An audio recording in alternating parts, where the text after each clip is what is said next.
The Bible is not supposed to be easy to read.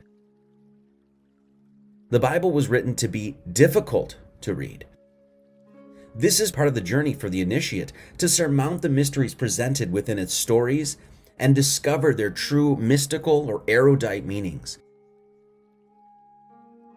The Bible is meant to be difficult to read, but that said, it is meant to be read and understood.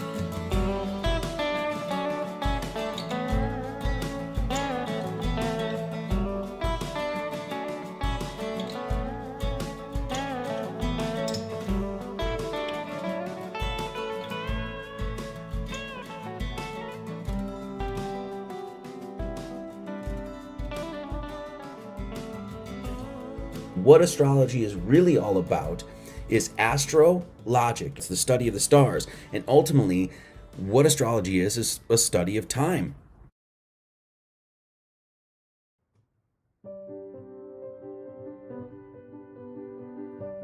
The heavens above, when we look up, the heavens above are the manifestation of the metaphysical, the immaterial, and the spiritual, as the heavens may be defined exactly as such. It's beyond the physical. Meta meaning beyond, physical meaning, of course, the physical, the material plane here. No man, regardless of the absurdities proposed by modern-day so-called space agencies, has ever traveled to or stepped foot on the moon, Mars, or otherwise. No being has ever left the firmament or transcended the physical plane in a physical body. The heavens above, the luminaries, the sun and moon, the lights in the sky are all beyond the reach of man, and hence they are metaphysical, meaning that they exist beyond the physicality and materiality of the earthly dimension. The opening lines of Psalm 19 truly define and announce the glory of the heavens. The heavens declare the glory of God, and the firmament showeth his handiwork. These verses, along with countless others throughout the good book, specifically point the spiritual seeker to seek knowledge and wisdom in the stars, to look up. The Holy Bible is not mincing words when it comes to recognizing the importance of God's night sky and the lights within it.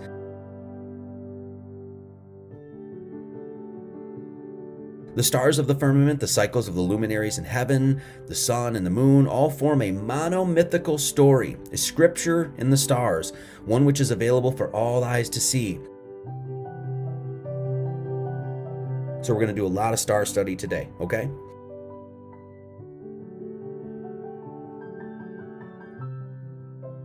One of the things you will need to know is this notion that you have the constellations of the zodiac placed on the human being. And ultimately, there's a deep meaning here that man is a reflection of the stars. This is the zodiac, man. If you're not familiar with this, if you don't understand this general, this, once again, anthropocosm, zodiac, man, if you don't understand this, just even the basics of it, even the attributions of what constellations to which body part, it's like, okay, I know Gemini's, Aries in my head, I got Aquarius down here, all of that, right? If you don't understand that, I'm just going to say this. There's no way you could possibly understand the deeper meanings of the Bible. There's just no way for you to really do it. And I'm just telling you this from experience because I didn't understand it for the longest time, and now it makes sense. And this, as you know, I showed a bunch of pictures here. This is all over esoteric literature. Whenever you get to anybody who really knows, their stuff when it comes to esoterica, you will find this.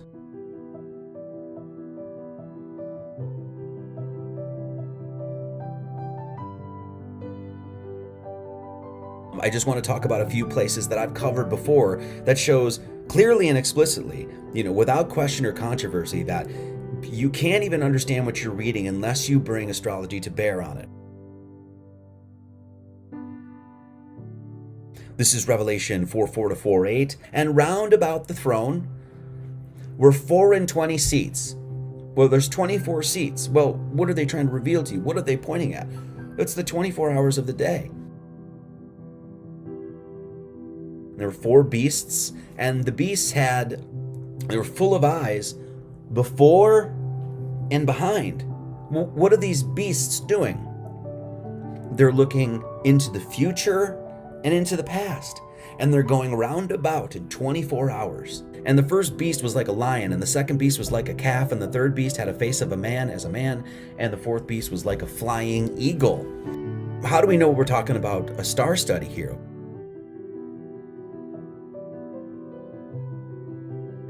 Well, we had a lion, we had a calf, we had a face of a man, and a flying eagle. Now, this is called the tetramorph. This is a common thing, and you'll see this in architecture all over, where the 4 apostles, Matthew, Mark, Luke, and John, are given the attributions of constellations, and they're the fixed signs of the zodiac. Human, eagle, lion, bull. That's exactly what we're dealing with here.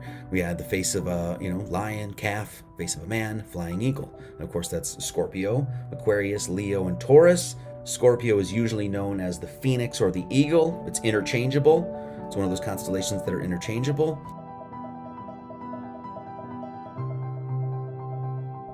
And it even says the most common interpretation is St. Gregory in the Book of Kells is that the man of Aquarius is Matthew, lion is Mark, the ox is Luke, and the eagle is John. And the creatures of the tetramorph, the 4 Gospels of the evangelists, represent the 4 facets of Christ.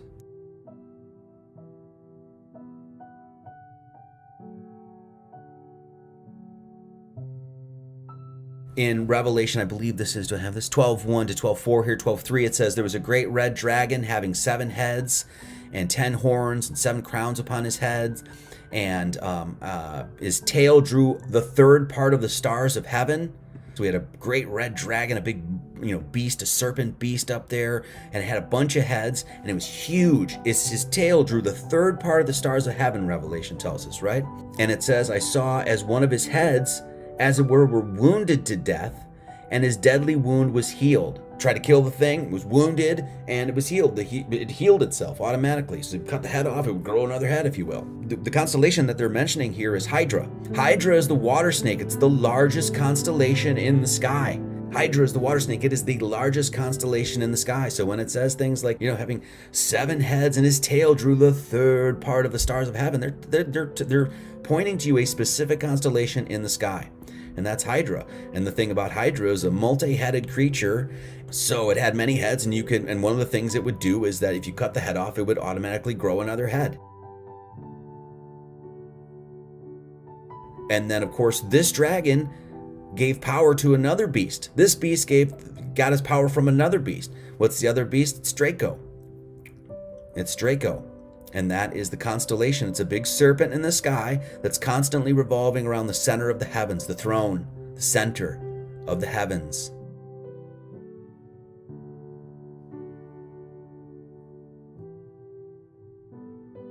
What you can see is there's a revelation in the sky. The revelation that St. John was having was he was looking up in the sky and he's like, oh, I get it. I see it. And the beast which I saw was like unto a leopard, and his feet were as the feet of a bear, and his mouth as the mouth of a lion, and the dragon gave him his power and his seat and great authority. What are we talking about here? We're talking about Draco was the dragon.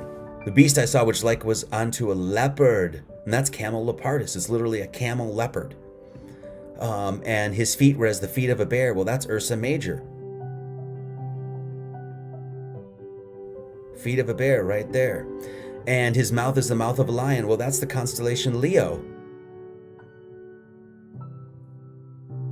It's right there, the mouth of a lion. Notice Hydra's right there. That's the other beast that's getting its power from Draco.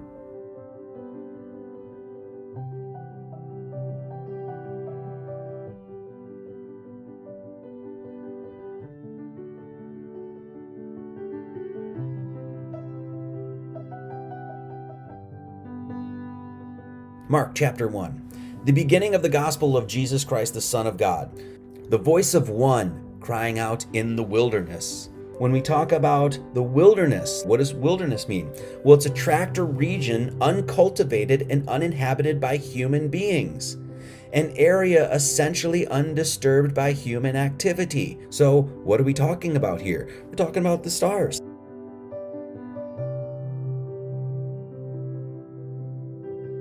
It's undisturbed. No physical being in the body has ever been up there. And that's why NASA and JAXA and ESA and all of these space institutions, hard quotations there, of course, are all trying to convince you that that's materiality up there. We can go up there and land on moons and have rovers going around on Mars. It's nonsense. Nonsense. In Mark, it's even telling you, it's like, hey, where are we right now? The voice of one God crying out the word, and where is he? In the wilderness.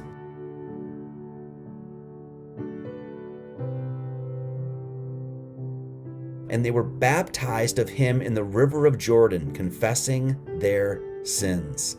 Jordan is a unique name of both Greek and Hebrew origins, and in Hebrew, the name means to flow down or descend. To flow down or descend. And so here's a big river, and it's called Aradenus. And what is this river doing? Well, it's descending down. That's exactly what it's doing. It's descending down to the south in our sky. It's a river that's going and descending down. They're baptizing them in the river Jordan. That means to descend, to go down. That's the constellation Aradenus.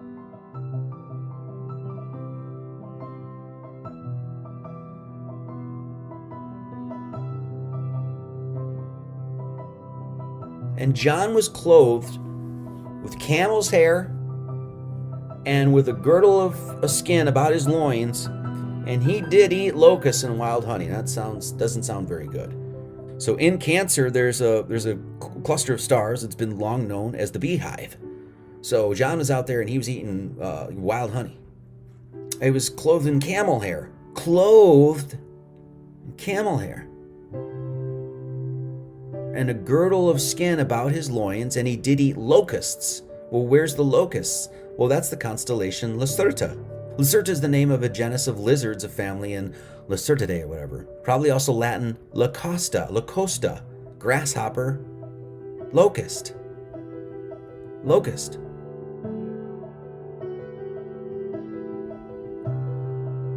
But he also had a girdle about his loins. And what's a girdle? It's a belt or cord around the waist. If I was going to ask you, what's one constellation in which there's known as a belt, would everybody in here be like, well, Ryan's belt? Correct? And a girdle looks like this. And there you go. So that's a girdle. Well, we have Orion and his girdle about his loins. We're in the chapter of Mark, which is the lion. We got the wild honey right there, the beehive. We got camel's hair and we got locusts. And John was clothed with camel's hair, that's Camel Lepardus, and with the girdle of skin about his loins, that's Orion. And he did eat locusts, which is Lacerta, and wild honey, which is the beehive, the cluster of stars in Cancer.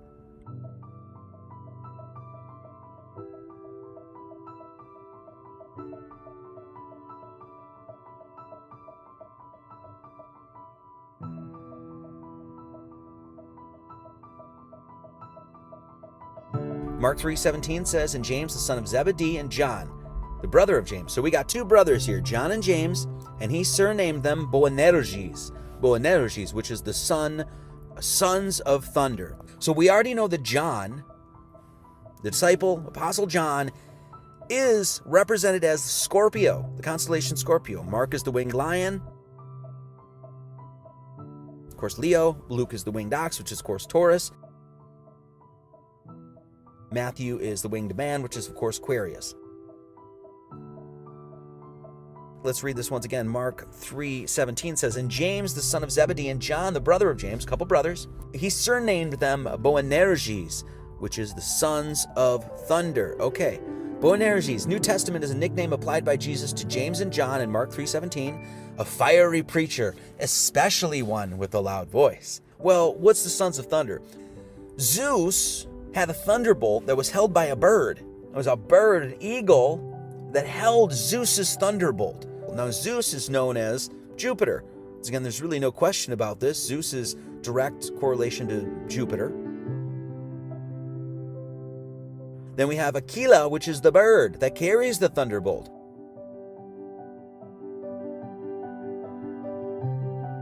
Zeus/Jupiter's thunderbolt was carried by this eagle named Aquila. The house of Zeus/Jupiter is Sagittarius.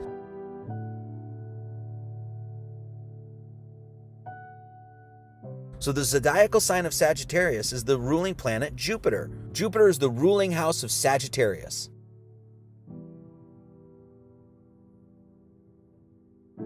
So Jupiter's house is Sagittarius. Jupiter, Zeus, Sagittarius. There's a bird. There's a thunderbolt. That's Aquila. And then his right hand is holding the thunderbolt. So in other words, Zeus, Jupiter, it's in the house of Sagittarius, has an eagle, which is the constellation Aquila, and he's got it. Sagittarius, he's the archer.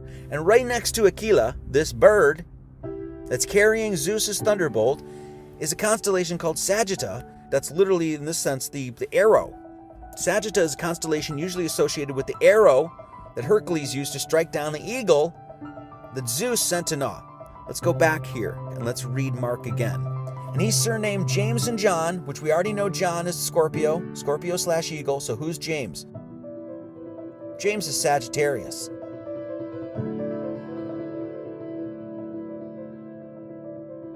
And he surnamed them Fiery Preacher, or with a loud voice, a powerful voice. Well, John's got a powerful voice because he's announcing the Word. In the beginning was the Word, and the Word was with God.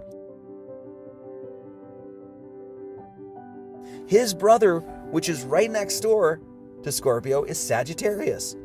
Sagittarius is a fire sign, right? It's a fire sign. So they're fiery preachers, and they're the sons of thunder.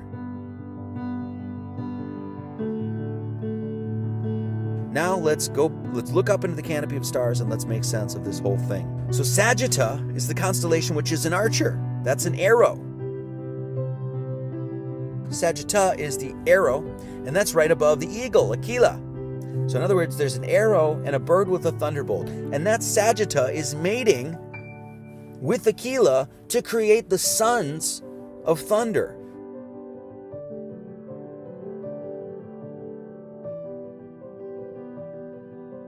You have Sagitta, which is the arrow, the archer's arrow, right above Aquila, the bird, which is carrying the thunderbolt. And those two are mating. And of course, when Sagitta mates with Aquila, the sun is probably called Sagittarius. There's Sagitta mating with Aquila, producing the sons of thunder, which is Scorpio, and Sagittarius, which is James and John. Why is it important that they're pointing to these two constellations? When you look up at the Milky Way, there's like what they call, once again, it's like a galactic bulge, just what the new terminology is or whatever, but it's basically just, this mass of stars that is formed around a great multitude that's formed around the center of the Milky Way. So we've got James and John, and they're pointing to the center of the Milky Way, the river of stars, the Great Rift. There's the center of the Milky Way, if you will, where there's a big, dark rift in the sky, a cloudy mass of stars. And boom, there's your brothers, sons of thunder.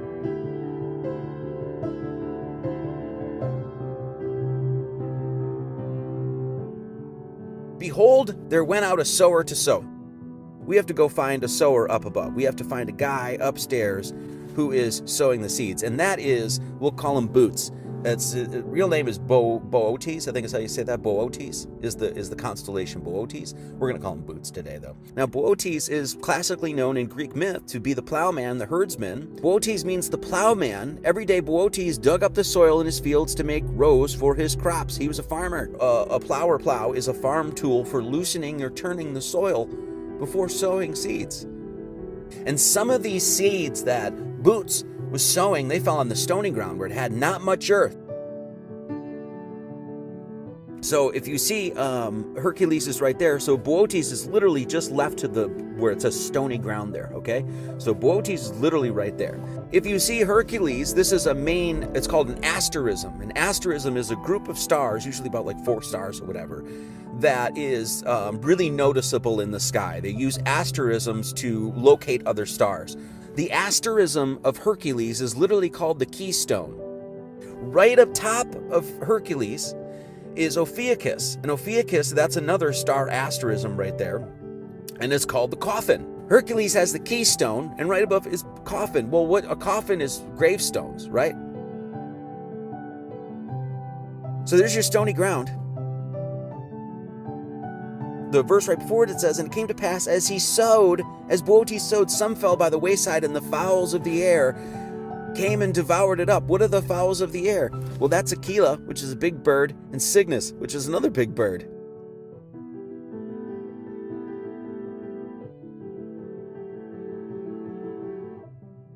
So here you have a very reasonable, very common sense explanation of what's exactly going on with the parable of the sower. And the sower is Boots, right? Boaz. The stony ground is exactly where Hercules and the coffin is and stuff like that. And then just to the right of them, you got a couple fowls in the air.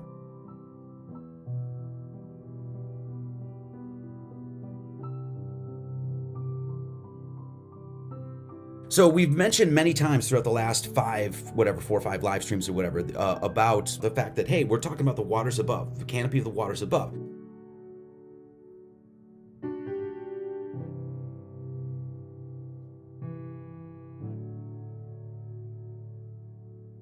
Okay, so then they keep mentioning ships. They got into the vessel, they went into the ship, he went into the sea, he went into the sea, he went into the ship. What are they talking about, okay? And this is known as the ship. It's called Argo Navis. Argo Navis is actually 3 constellations. So these are the sections of the boat. So there's 3 aspects of the ship. There's the aft and the stern. We have the sail, which is the vela, and we have the keel, which is the bottom portion of the ship, and that's called the carina. This Argo Navis is skimming along the river of the Milky Way.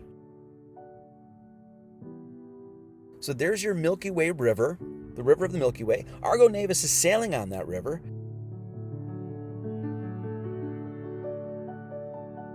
There's the ship, and it is sailing the seas of the Milky Way. It's literally up and down the river of the Milky Way. Mark 5:2, it says, and when he was come out of the ship, immediately there met him out of the tombs a man with an unclean spirit. So went out of the ship, went to the tombs, and met a swine. Then it says it again. Mark 5:3 says, who had his dwelling among the tombs. Yeah, there's a bunch of illustrations of this, that Jesus is amongst the tombs. Well, what are the tombs? Once again, all we have to do is go upstairs into our canopy of the stars above, which is where we are anyway, and we can find a star asterism, the coffin. The coffin. So when Jesus was they were in the ship, and they were sailing the seas, and then they went to this place where they were in the tombs, right? Well, the first place that they go, you can see Ophiuchus is right to the right there, and that's literally called a coffin. Then right above that is Delphinus. Delphinus is up there, so we got the coffin of Ophiuchus, Delphinus. Delphinus is the 4 stars that make up the coffin. So Delphinus, there's a coffin there. So we have Ophiuchus, which is a coffin, and we have Delphinus, which is a coffin, and then we have Argo Navis, the ship. And so now we know exactly where we are in the Bible.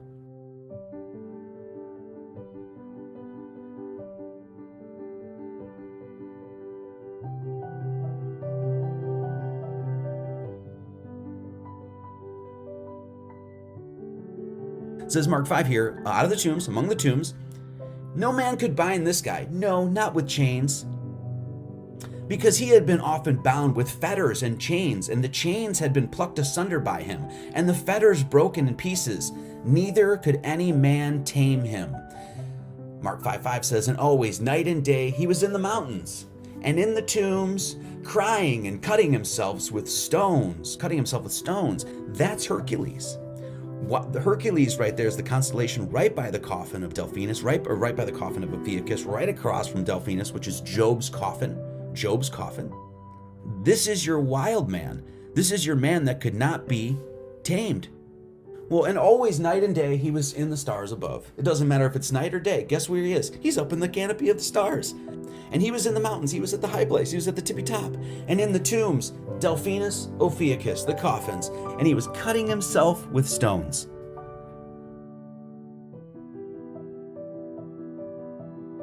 Where is the keystone in Hercules?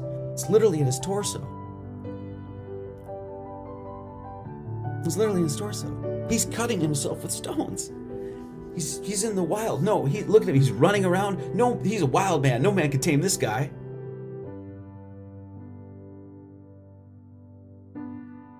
Keystone is an asterism formed by 4 relatively bright stars in the constellation Hercules. The asterism represents Hercules' torso. He was cutting himself with stones. Mark 5:6, when he saw Jesus afar off, he ran and worshipped him. What is Hercules doing? Oh, he was running. There's Hercules running. Now there was nigh unto the mountains, high place,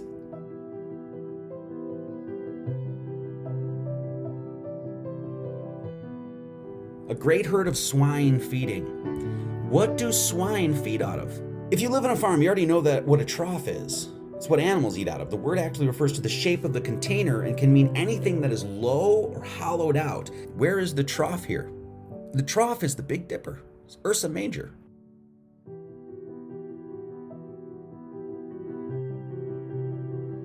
Now, all of this comes from, this whole thing that we're reading right now is a retelling of a Grecian myth. And it's called what is it called? Oh, Erymanthian boar. In Greek mythology, the Erymanthian boar was a mythical creature that took the form of a shaggy and wild, tameless boar of vast weight. So basically, it's this big beast or animal. Notice the relationship to the word boar and bear. Boar, bear. Those are all beasts up there. What do you think the Ursa Major is? The bear. It's a big beast. So there's, once again, there's Hercules chasing, literally going around and round. The big bear or boar. And this is the myth. So Hercules chased the boar round and round the mountain. He did. Look what he's doing. Round and round the mountain, shouting as loud as he could. He was crying out. This is all a retelling of this tale.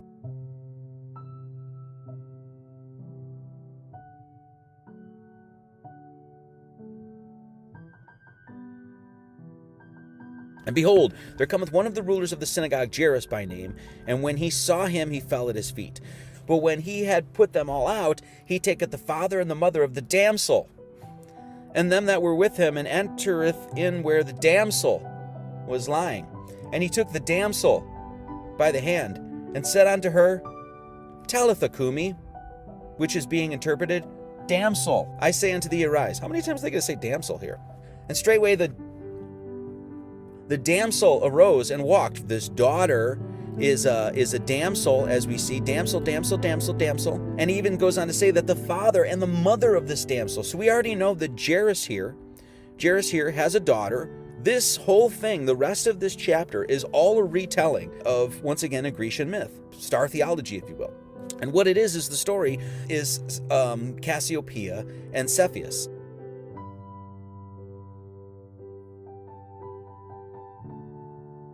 Cassiopeia and Cepheus are king and queen of Ethiopia.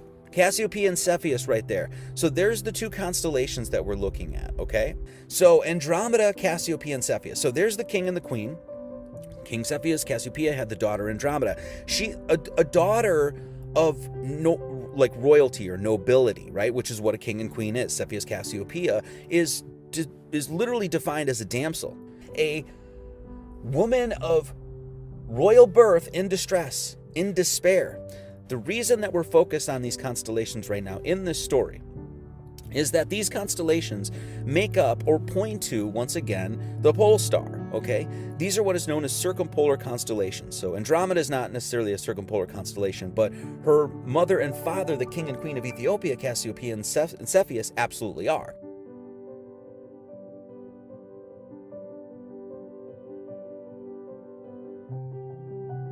So Cassiopeia and Cepheus are circumpolar constellations. 5 of the major circumpolar constellations: Ursa Major, Ursa Minor, Draco the dragon, 2 bears, a dragon, serpent, and then Cassiopeia, king and a queen, essentially. And these are your circumpolar constellations.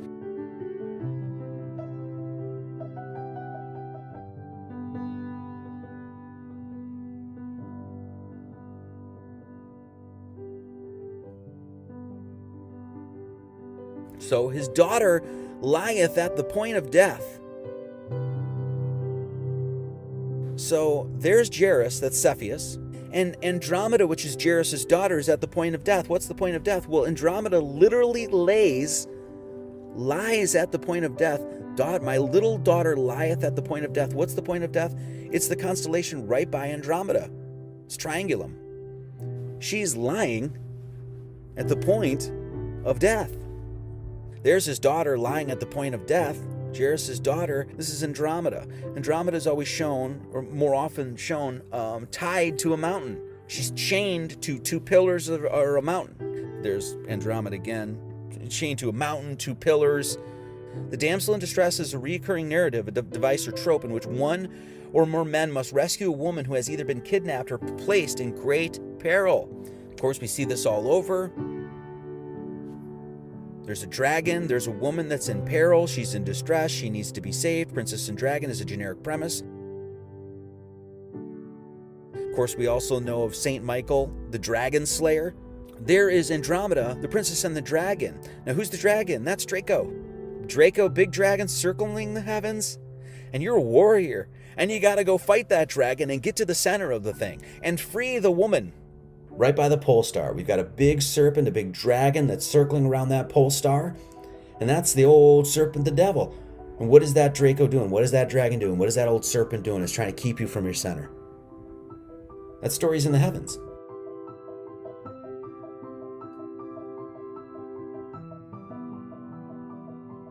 Mark 5:41 says, "And he took the damsel by the hand and said unto her, Talitha cumi," which is being interpreted, "Damsel, I say unto thee, arise." Talitha cumi. Talitha is a star in the constellation Ursa Major.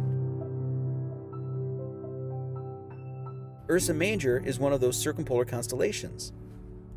The ladle, if you will, the trough of Ursa Major is pointing to the pole star. Right next to that trough is a star called Talitha. Talitha cumi, I say unto thee, arise. What's arise? It's the constellation of Aries.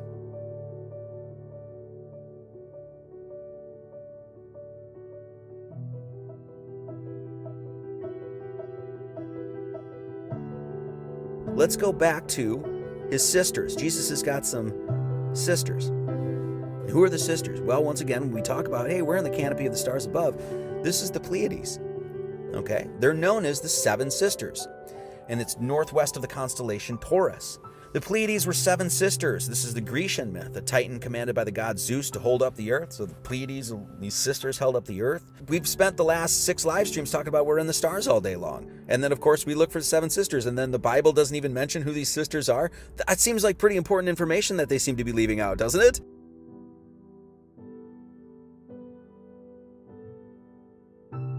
Is this not the carpenter, the son of Mary, the brother of James and Joseph, and of Judah and Simon, and are not his sisters here with us? Now, let's talk about why Jesus is a carpenter. So Norma, this is the constellation in the southern hemisphere. Norma is a small constellation in the southern celestial hemisphere, and is variously considered to represent a rule, a carpenter's square, and a set of square or a level. Jesus is the carpenter or the carpenter's son. This is, as you can see, you see that like dark little spot there? You know what that is? That is the Milky Way. Argo Navis is the ship, and that's the constellations Carnea, Vela, Puppis. So this ship is sailing the seas of the ocean above, and it's on the river of the Milky Way, and it's going along. And we see here, there's the carpenter, and right next to the carpenter is the Southern Crux, the Southern Cross.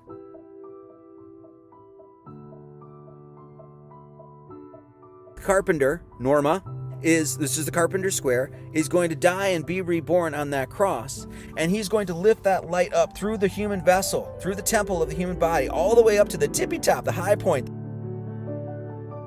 And of course, what is he going to do? He's going to lift a serpent up, just as Moses did. And of course, when we take from the southern hemisphere, and this is the south, this is the southern hemisphere, and we're going to go from the southern, we're going to go, whoop, we're going to go to the northern.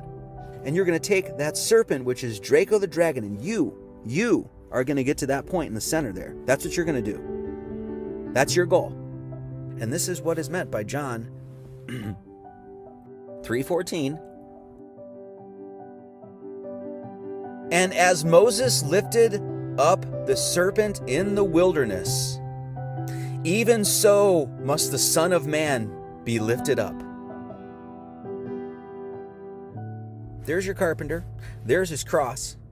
He's in the south. He's going to be lifted up. And what's he doing? Oh, there's a dragon. Of course, remember, the dragon's keeping you from your center. That's why you got to control that serpent. You have to be in command of it. Mark 6:16. When Herod heard thereof, he said, "It is John, whom I beheaded." That's not Christ, that's John. He is risen from the dead. And so there's your beheading of St. John. Tons of different paintings of this.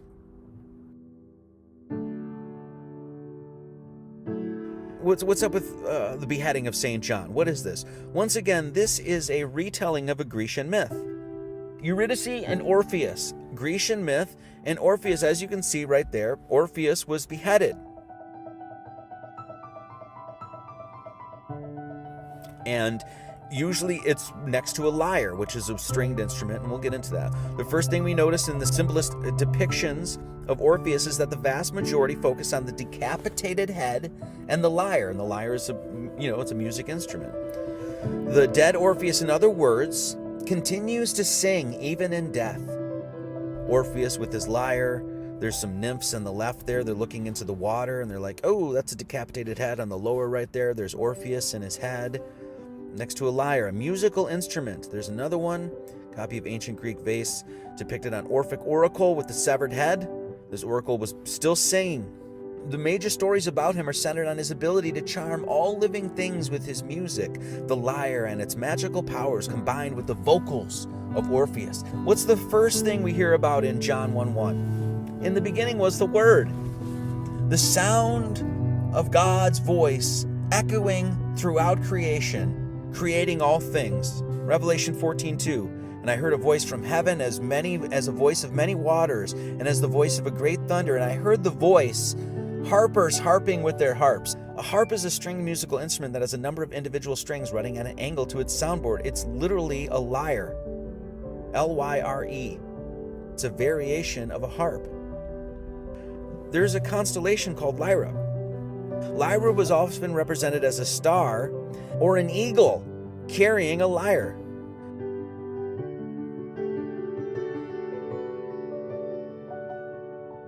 Now, once again, St. John is represented as an eagle. Now let's go back and read again. And when his disciples heard of it, they came and took up his corpse and laid it in a tomb. Delphinus is known, the constellation Delphinus is known as Job's coffin.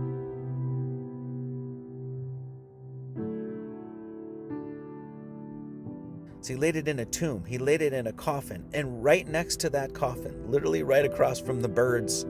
So there's Orpheus's lyre, where St. John's head is. And that's where the disciples laid him, in Delphinus. There's where the disciples found his body and laid him to rest. There's the decapitated head. There's the lyre. There's singing the harps of God. The sound. There's the scorpion/eagle.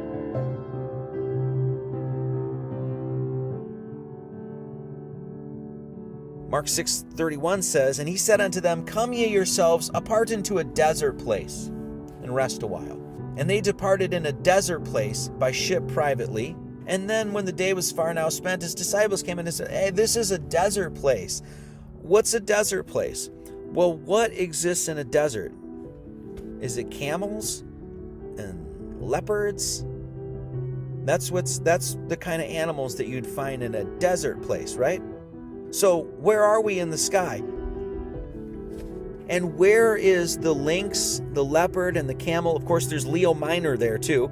If you notice Leo Minor there, what's in deserts as well? Lions, So they went to the desert place. And where's the desert place? Well, it's by the lynx, it's by the camel, it's by the leopard, and it's by Leo Minor. Leo Major's just right there too. That's your desert place.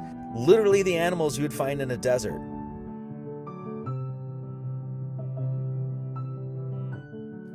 Mark 6:45 says, and straightway he constrained his disciples to get into the ship and to go to the other side before unto Bethsaida. Bethsaida is known as the house of the hunt. So the Bethsaida means house of the hunt in Hebrew. Beth means house and Saida means to hunt. So where are they now? Well, they're in the house of the hunt, the house of the hunter, Orion. Okay, so where are they now? They went from this desert place where there's a bunch of lions like Leo Major, Leo Minor, Leo Major, the lynx and the leopard and the camel. So they left that desert place and they went over to this other place. And that other place is called Bethsaida, and that's the house of the hunt. And that's, of course, that's Orion, which is right by Taurus, because he is the hunter. And right below Orion is a bunny. It's a hare and a bunny. So what is Bethsaida? It's the house of the hunt. It's the house of the Taurus, literally the house, which is a zodiacal term of Taurus, the bull. Orion is out hunting bulls and bunnies.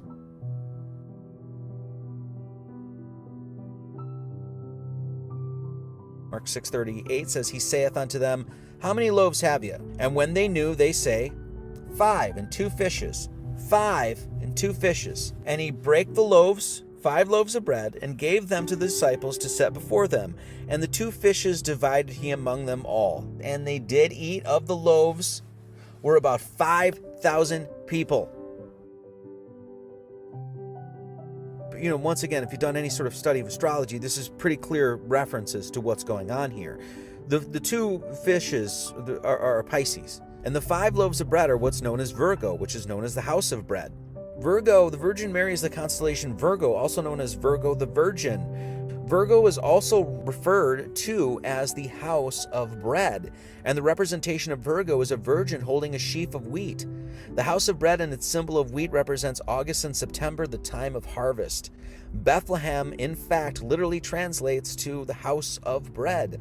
In Christianity, Jesus was born to a virgin in the town of Bethlehem, which literally means bread. They took up 2 fish, 5 loaves of bread, total of 7, and they fed about 5,000 men. Notice it says about 5,000 men. 5 loaves plus 2 fishes equals 7. Do you know what multiplying 1 through 7 is? 1 times 2 times 3 times 4 times 5 times 6 times 7 is 5,040. So they took the 5 loaves and the 2 fishes, and he multiplied that, and he fed about 5,000 men, and they were all full.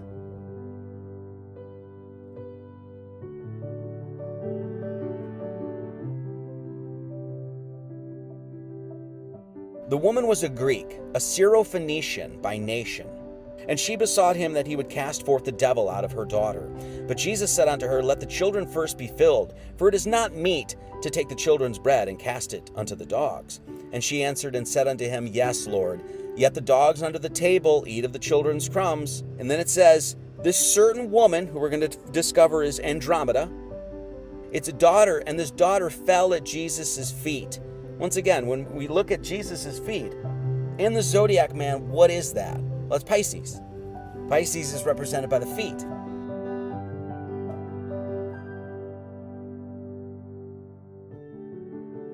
She was a Syrophoenician. Syro means she's from Syria.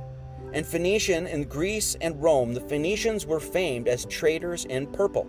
So we're in the sea. So these Syrophoenicians, these Phoenicians were known as seafaring merchants, and they were also known for their dyes used to color priestly vestments. Purple is a color that's attributed to royalty. So this daughter was a Syrophoenician, and she was of a nation that was royal, traders in purple. This is Andromeda. Andromeda is the daughter, as we've covered before, Andromeda is the daughter of the king and queen of Ethiopia, Cepheus and Cassiopeia. She's a daughter of royalty. That's what they're saying.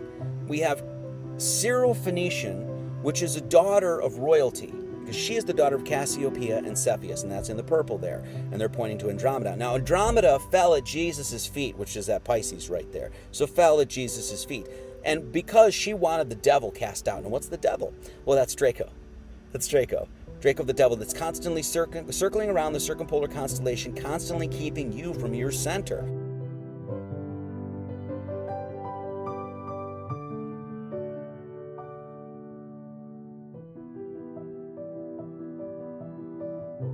And she answered and said unto him, Yes, Lord, yet the dogs under the table eat of the children's crumbs. There's a constellation that's on the south side, and it's a constellation in the southern celestial hemisphere, and it's the Latin name for table, and it's called the Mensa. It's called the Mensa.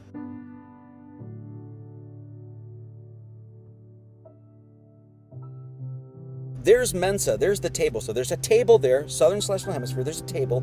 And underneath the table, where she's casting those crumbs, are the dogs. And that's the constellation Puppis, which is literally where we get the word puppies.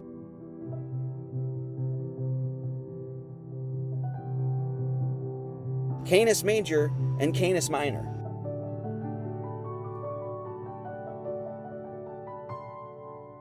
Crumbs are going to go under the table, the Mensa of the constellation, and feed all the puppies, which is the Puppis and the Canis Major and the Canis Minor. The bread is going to go under the table and feed all the dogs.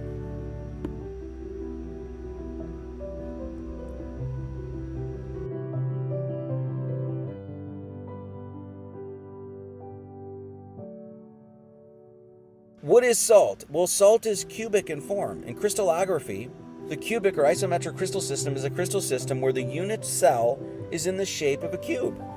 So in poetic language, when they're saying, hey, salt, salt, salt, salt, salt, salt, salt, this is requiring you to say, what is the symbolism of salt? Salt is cubic. And they mentioned salt 7 different times. It's 6 resting on 7.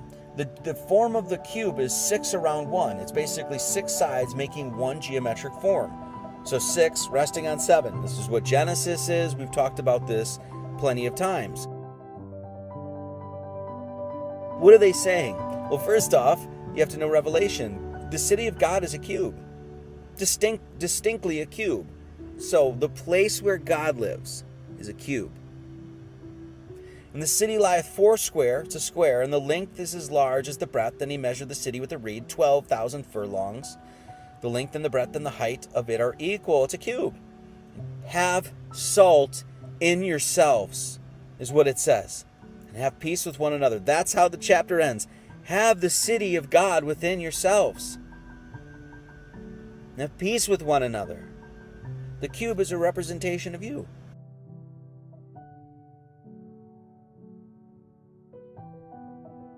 Up, down, left, right, forward, reverse, 6 directions, resting on a central axis point, the axis point that's in the middle, the 7th point, where God rests.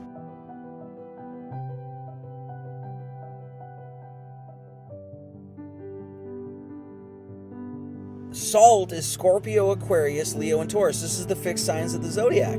Scorpio is S, Aquarius is A, Leo is L, Taurus is T. This is the salt.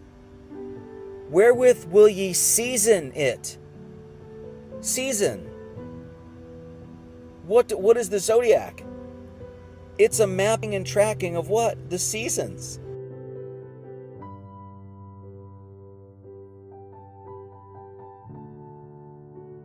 So when they came nigh unto Jerusalem, unto Bethphage and Bethany, at the mount, a mountain of olives, he sendeth forth 2 disciples.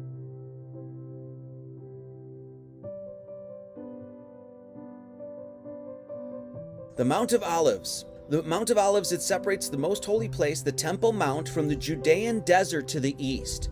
Right by the Mount of Olives, where Jesus ascends into heaven, right to the east of that is what? It's the constellations Leo, Leo Minor, Cancer, which has the beehive, Lynx, and Camelopardalis. I keep saying this incorrectly, so I apologize. Camelopardalis. It's a giraffe, the constellation of a giraffe, but it comes from the words camel and leopard. So in other words, this constellation is a camel and a leopard, and it forms a giraffe. It's a camel and a leopard, and it forms a giraffe, camelopardus. So now we have a camel, a leopard, a giraffe, a lynx, a lion, a couple lions, and of course a bunch of bees. There's 500 species of bees that live in where? Desert. It's the desert. You're looking at the Judean desert to the east. What is in the desert? Leo Major, Leo Minor, the camel, the leopard, the giraffe, the lynx. It's the Mount of Olives.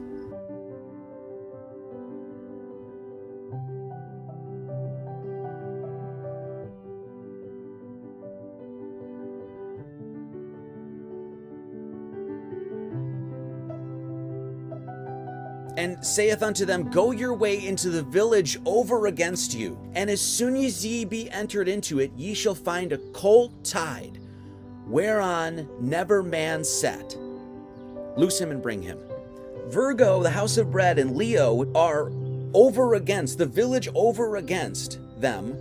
So if you take those two constellations and go over against, what are you going to have? You're going to have basically Pisces and Aquarius. And over there is a colt, and it's tied upon something. What's the colt? What's a colt? It's an old English horse. Young ass, a colt is a male horse. So where did they go? They went over across and they got Pegasus. It's a big horse in the sky. Pegasus is the constellation, and it's a big, essentially white horse with wings in the sky. So when it says no man ever sat, never sat on this thing, why has no man never sat on this horse? Well, because it's Pegasus, it's this horse in the sky. And it's the horse in which is only there for Jesus, in this sense. That horse is specifically there for Christ to ride. Once again, there's the colt, the Pegasus, which is right between Pisces and Aquarius and over against the Virgo and Leo.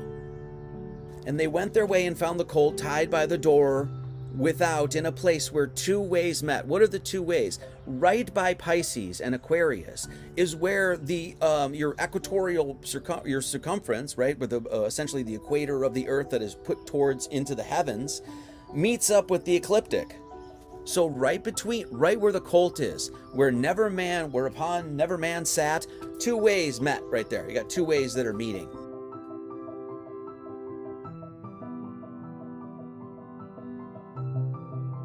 Now it's tied. It says it's tied by the door. Pisces, those two fish are tied together by a cord. Now when he loosed the colt, he was tied, once again, let's go back to this, the colt in the two ways, it was tied to the cords of Pisces. Right above the Pegasus is a circlet. It's the crown circlet. You can see the circlet is the constellation of Pisces, represents a pair of the fishes connected by a cord. It's tied. And the western fish is formed by a rough oval of 7 stars. There's a circlet crown of 7 stars above a horse, a flying horse in the heavens in which Jesus is going to sit on. And right below the circlet is what? The square of Pegasus. It's called the Great Square of Pegasus. That's what it's called.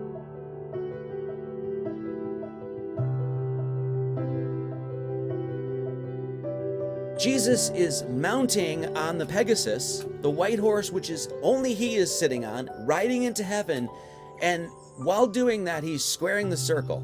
He's circleting the Great Square of Pegasus.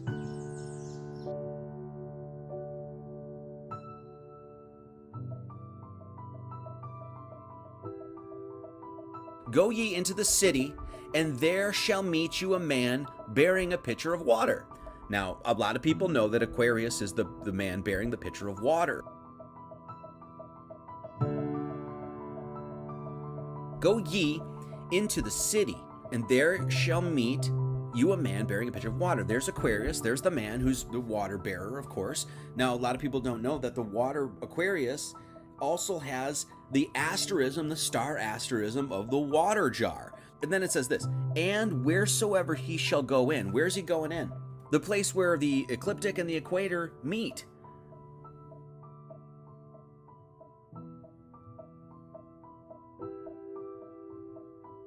And he will show you a large upper room, furnished and prepared. There, make ready for us. He's going to show you a large upper room. The upper room in the house, the pole star.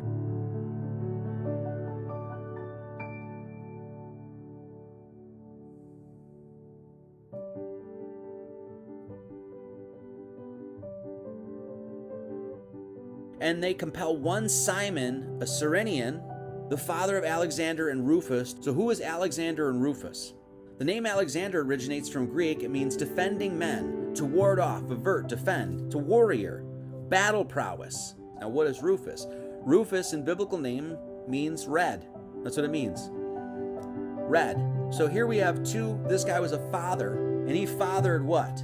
A guy that was defending men. He was a battle prowess. He was a warrior. He was there to ward off, avert, and defend. So he was a warrior, and he was red. That's Mars. Well, what is the ruling planet of the ram, the head, the lamb? What is the ruling planet? It's Mars.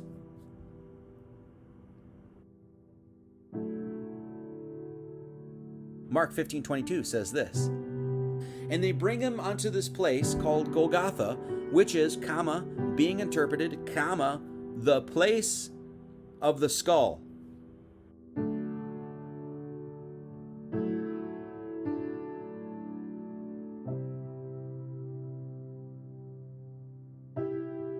Now, all of a sudden, a centurion shows up. So when the centurion, which stood over against him, saw that he so cried out and gave up the ghost, he said, truly this man was the Son of God. Who's the centurion? Well, it's Centaurus. Centaurus is a bright constellation in the southern sky, and Centaurus is one of Greek mythology, and Centaurus represents a centaur. We have a centurion which stood over against him.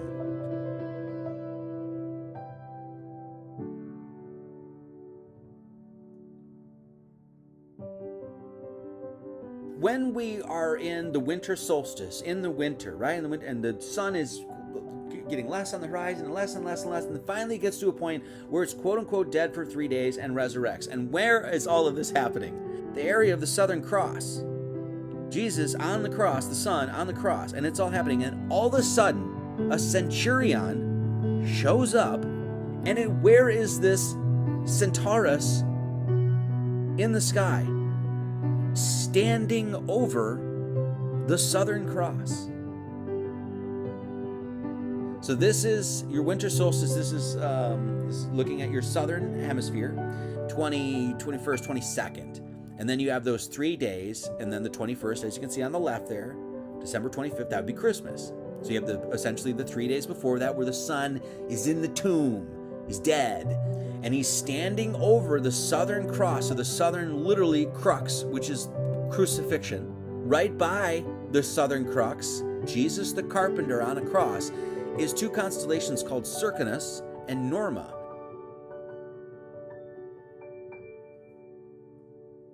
Norma is a carpenter's square, and Circinus is Latin for compass. So in other words, you can see the Southern Crux is right there. There's your centurion standing over Christ. And what is Christ? He's a carpenter. And what's literally right next to that cross? The tools of the carpenter.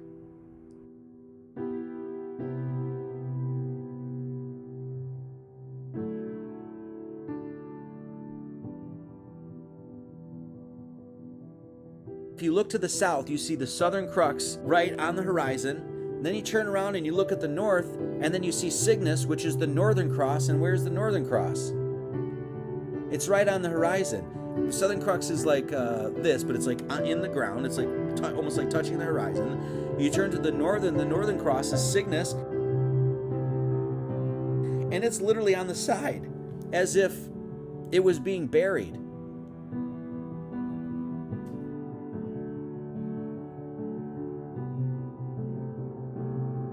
When the Sabbath was passed, Mary Magdalene and Mary, the mother of James, and Salome had bought sweet spices, that they may come and anoint him. So who is Mary? Who is our Marys? Well, we already understood that. We have the Virgin Mary. Okay, so obviously Virgo Mary, the maiden, Virgo the maiden, even has a symbol of M. We have the Virgin Mary.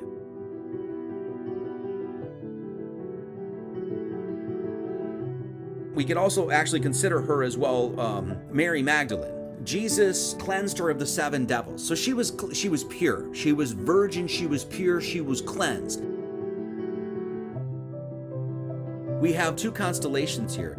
Coma Berenices, which is a hair of the queen, represents basically a queen. And then we have Virgo, which is right underneath that. So we have basically this queen and then a virgin. So these 2 women that are right there. And so we're saying, hey, there's the Mary and then there's the Queen Mary, if you will. The 2 Virgin Marys are right there. So Mary was the mother of James the Less and of Joseph. Who's James? James has its ancient roots in Hebrew. And it's James and Jacob, both these names mean the one who takes by the heel. And in the Old Testament, it says Jacob held on to the heel of the firstborn twin brother Esau during their birth. So this whole story of Jacob and Esau in the Old Testament is a reference to Gemini. It's a reference to the twins, as we're going to see.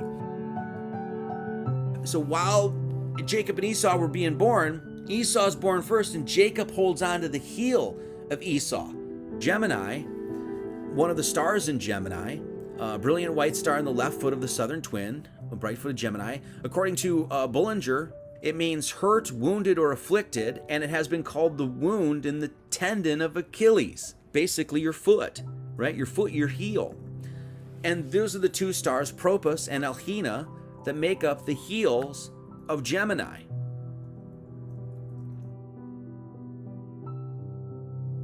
Propus, that word propus there literally means forward foot. So the Greek name means forward foot, appropriate to the position as the foot of the western twin of Castor and Pollux. So James and Joseph are representative as the twins, and even their names, as we see, means the heel, one who takes the heel.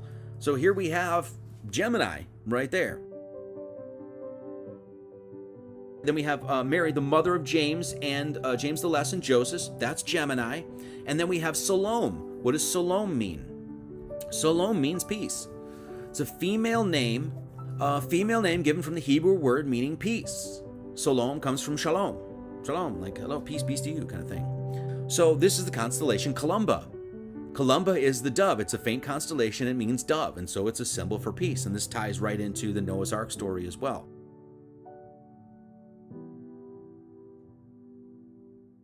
So both the Marys are there, Salome's there, the peace, the dove is there, the Virgo, the Mary, everybody's there. And the tomb is empty.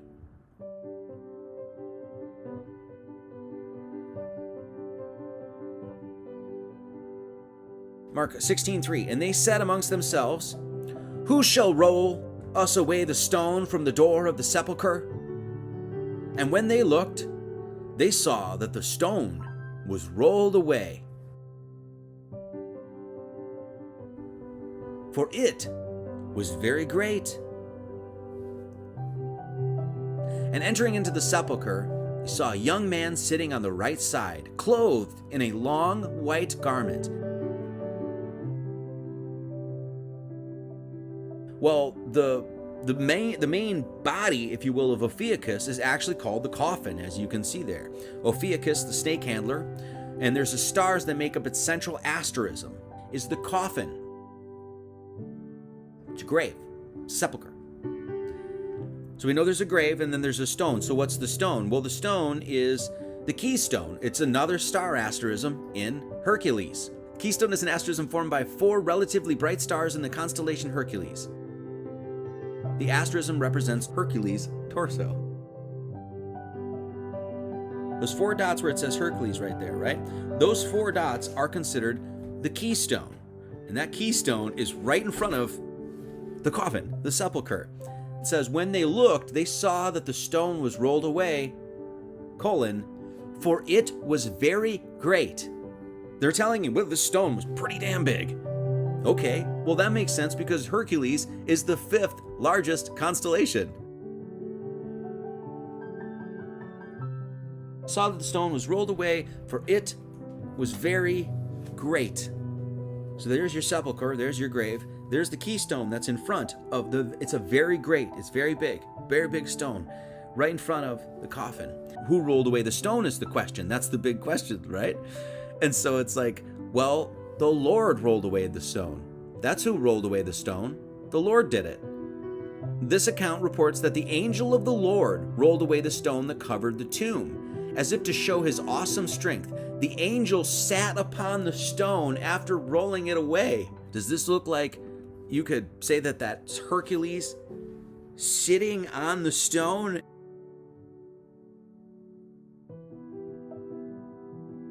Who rolls the stone away from the sepulcher? The Lord did it. Okay, well, let me ask you, who makes the canopy of the stars move and rotate?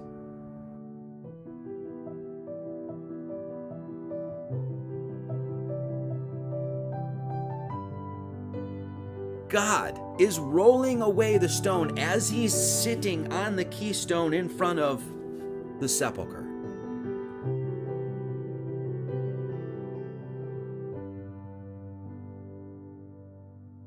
They shall take up serpents.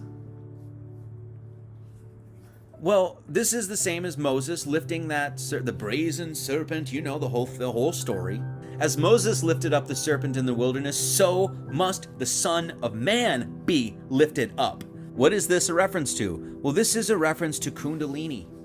Now, Kundalini is just an Eastern term or whatever for this process, you know, but this is literally lifting the serpents up through you. The serpents that he's saying take up are Ida and Pingala. Pingala is the extroverted, if you will, active solar nadi, and corresponds to the right side of the body and the left side of the brain. Ida is the introverted lunar nadi and corresponds to the left side of the body and the right side of the brain. We already know that we have to follow the gospel. We have to follow God's story. So what are those two serpents? Well, those two serpents are Hydra and Hydrus. Hydra literally means water snake, and so does Hydrus. They both, you know, Hydra means like water, hydro, and then so they're snakes, so they're water snakes. And why are they water? Well, because they're in the canopy of the stars, the water above and the water below. So they're water snakes. They're in the stars above.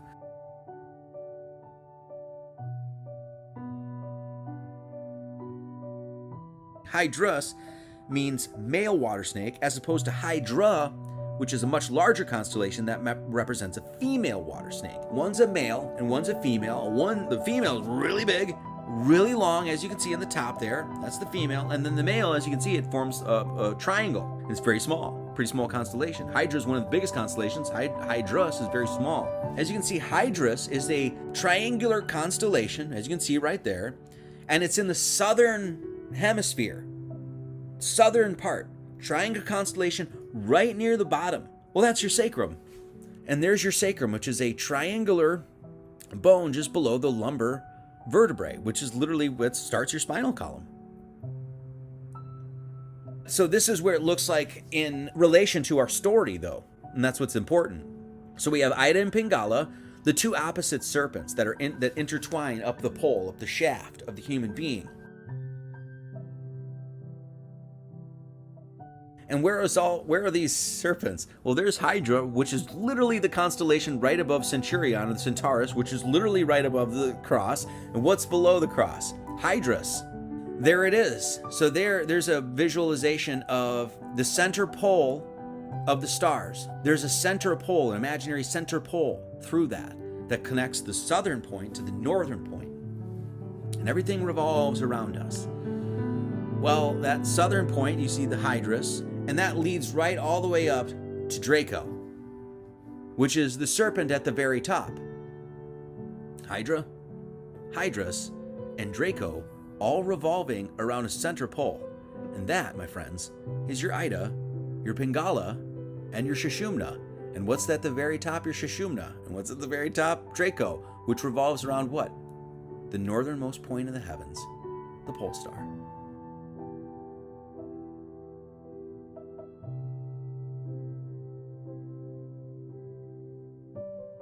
Now, what is this center pole? Well, it represents the center pole in you. This is the axis mundi.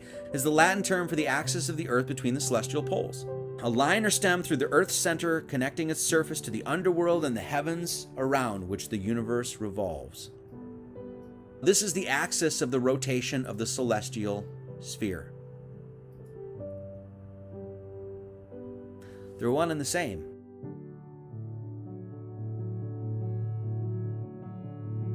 Go ye into all the world and preach the gospel to every creature.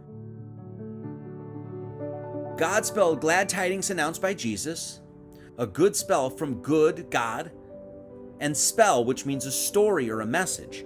So in other words, when you say gospel, really what you're saying is good story, good message, or it can be basically abbreviated as God's story. Okay, where is God's story though? Well, it's exactly where we've been talking about. It's the canopy of the stars. It's the firmament. It's literally God's story. It's the very things that are incorruptible. They're available to all people. They're above all people. Tell every creature about God's story. God's story. His story. It's written right here and written right there.